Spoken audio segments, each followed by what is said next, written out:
Assalamualaikum warahmatullahi wabarakatuh. Selamat pagi, selamat siang, selamat sore, selamat malam. Bertemu kembali kita pada pelajaran PKWU, yaitu pada kelas 11 di semester genap ini. Yang akan kita bahas kali ini adalah perencanaan pengolahan makanan internasional.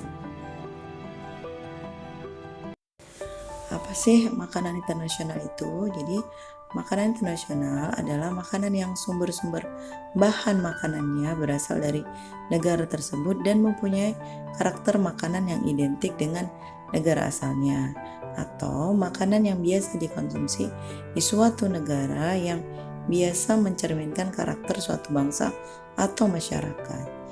Makanan khas internasional adalah makanan yang biasa dikonsumsi di suatu negara namun dapat dijumpai di negara lain. Ini makanan yang dibuat biasanya mencerminkan karakter masyarakatnya yang dapat dimodifikasi sesuai dengan masyarakat setempat menjadi jenis masakan yang baru. Nah, jadi jenis dan karakteristik makanan internasional. Jadi makanan internasional itu dibagi dua, ini masakan kontinental dan masakan oriental. Kali ini yang pertama kita akan bahas masakan kontinental. Jadi masakan kontinental itu masakan yang berasal dari negara yang mempunyai dataran luas seperti Prancis, Inggris, Amerika, Australia, dan negara Eropa lainnya. Sekitar abad ke-14 mulailah mengenal penggunaan berbagai macam saus. Jadi di mana di seluruh Eropa membuat pesta. Jadi di mana-mana diadakan pesta, termasuk di Prancis. Jadi di Prancis itu mulailah berkembang seni memasak. Jadi dikenal di seluruh dunia. Selanjutnya bumbu yang digunakan adalah bumbu instan. Karena instan, jadi bumbunya yang digunakan adalah bumbu-bumbu yang kering. Ciri umum makanan kontinental yang pertama dari Eropa Selatan. Biasanya ciri-ciri makanannya yang berasal dari Eropa Selatan adalah memiliki cita rasa bumbu yang tajam. Misalnya dalam suatu hidangan makanan tersebut menonjolkan beberapa rempah seperti lada, pala, kayu manis. Nah, di Eropa Barat, jadi seperti Swiss, Jerman, Prancis, Belgia, sering lebih menonjolkan merica dan garam. Jadi lebih kuatnya garam. Jadi merica dan lada itu sama ya anak-anak ya. Jadi selanjutnya adalah Eropa Timur. Masih di benua Eropa, jadi Eropa Timur terkenal dengan ketajaman bumbu masakannya. Biasanya negara Rumania, Romawi, Yunani, Hungaria, Ceko, jadi selalu memperlihatkan jenis masakan dengan banyak rempah di dalamnya. Sekarang kita masuk contoh makanan kontinental yang berasal dari Eropa. Yang pertama adalah seafood paella. Kedua adalah pickle herring. Selanjutnya adalah beef bourguignon dan côte boulard. Jadi itu adalah beberapa masakan dari benua Eropa.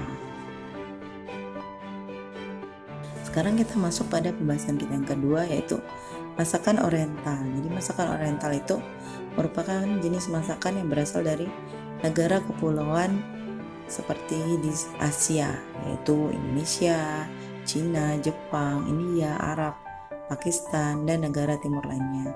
Jadi masakan oriental adalah perpaduan beberapa resep masakan di Asia yang mudah dikenali dari tampilan, aroma, dan rasanya karena masakan oriental selalu menggunakan bumbu utama seperti bawang putih, kecap asin, saus tiram, saus tomat, minyak wijen, angciu. Bumbu-bumbu yang digunakan biasanya bumbu segar yang langsung diracik. Beda dengan tadi ya, kalau kontinental itu mereka itu lebih senang menggunakan bumbu instan, yaitu bumbu yang kering. Masakan oriental selalu dihidangkan sebagai makanan pokok seperti nasi, mie, ataupun jagung, sehingga mengandung lebih banyak karbo dibandingkan protein hewani dan nabati. Di dalam makanan oriental tidak dikenal susunan menu. Ciri umum masakan oriental. Jadi masakan oriental itu masakan dari benua Asia, jadi sangat kaya dengan rempah-rempah yang menonjol serta variasi makanan yang sangat unik. Jadi seperti di India, Cina, Jepang, Korea, Asia Tenggara, termasuk Indonesia. Jadi dikaitkan dengan budaya dan tradisi yang sangat menonjol. Rempah yang digunakan untuk meramu makanan khas seperti cabai, jinten, jahe, kunyit, kayu manis, ketumbar, bawang putih, dan rempah-rempah khas India seperti klabet, jikuang, dan asafoetida.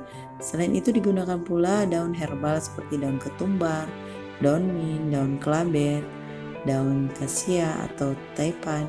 Juga ada pula bumbu paprika merah, daun salam, koja, hingga air mawar, bunga matahari, minyak wijen, dan minyak sayur. Jadi minyak bunga matahari ya maksud ibu tadi.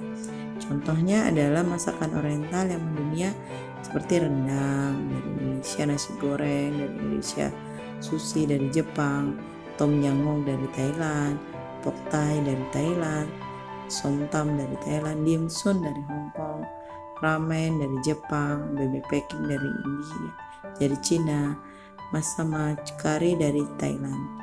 Itu beberapa contohnya, masih banyak sebenarnya contoh-contoh masakan dari oriental.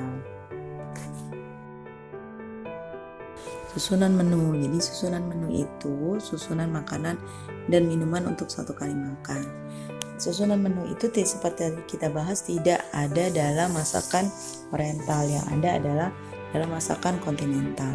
Jadi susunan menu itu terdiri dari pembukaan atau appetizer, makanan utama atau main course, penutup atau dessert. Jadi ada dalam menu kontinental itu kita mengenal dengan appetizer atau makanan pembuka.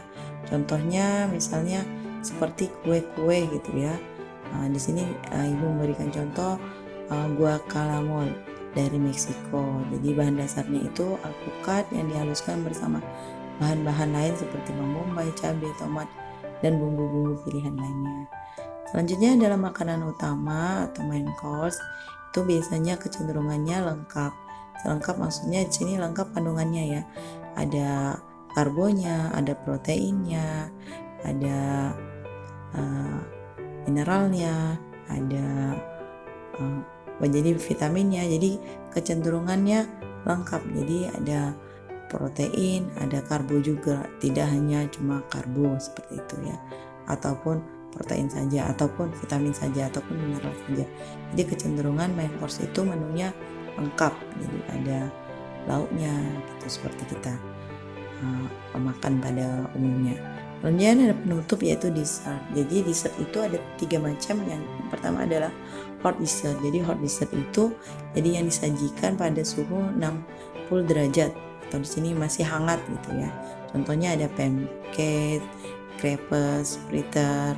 Kalau cold dessert itu disajikan pada suhu 10 sampai 15 derajat. Contohnya custard, jelly, cream fruit, dan kue seperti black forest.